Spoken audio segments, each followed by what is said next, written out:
హిందులారా హోషియార్, హిందులారా హోషియార్. మరి ఈ దేవాదాయ శాఖ భూములన్నీ కూడా మొత్తం కూడా కబ్జా చేసే పరిస్థితికి వచ్చేసేసింది. మనం హిందువులము ఇప్పటికి కూడా మేలుకోకపోతే ఇక మనకు ఒక్క సెంటు భూమి కూడా మిగిలే పరిస్థితి లేదు. ఈ రాష్ట్ర ప్రభుత్వం కానీ లేకపోతే కొందరు వ్యక్తులు కానీ అందరు కూడా కబ్జా చేసే పరిస్థితికి వచ్చేసేసింది. ఇప్పటికే ఎన్నో భూములు ఆక్రమించడం జరిగిపోయింది. కానీ ఇప్పుడు ఈ రానున్న కాలంలో ఇంకా ఎన్నో భూములు కూడా ఇక మనకు ఎక్కడ కూడా దేవాలయాలకు సంబంధించిన భూములు కూడా మిగిలే పరిస్థితి కనిపిస్తలేదు.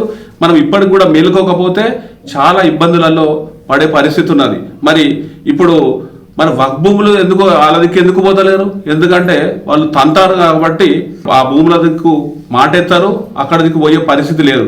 కేవలము మన దేవాలయ భూములే ఇవే మంచిగా కనిపిస్తాయి, ఈజీగా తీసుకువచ్చే పరిస్థితి ఉంటుంది. ఎందుకంటే మనం ఎడ్డసొంటి మనం ఏం కాపాడుకునే పరిస్థితులలో లేం కదా. అందుకోసమే మనకేం పట్టింది అని చెప్పేసి మనం ఆలోచించుకుంటూనే ఉంటే ఇక మనకు ఏం దొరికే పరిస్థితి ఉండదు. కేవలం మనం దేవుళ్ళను కూడా ఇంట్లోనే మొక్కుకునే పరిస్థితికి వస్తుంది. ఇక గుళ్ళలో పోయి కూడా మొక్కే పరిస్థితి కనిపిస్తలేదు. మరి ఇప్పుడు కూడా రక్షించకపోతే ఇక మనం చాలా ఇబ్బందులలో పడే పరిస్థితి కనిపిస్తుంది. కనీసం రక్షించుకోండి ఇప్పటికన్నా.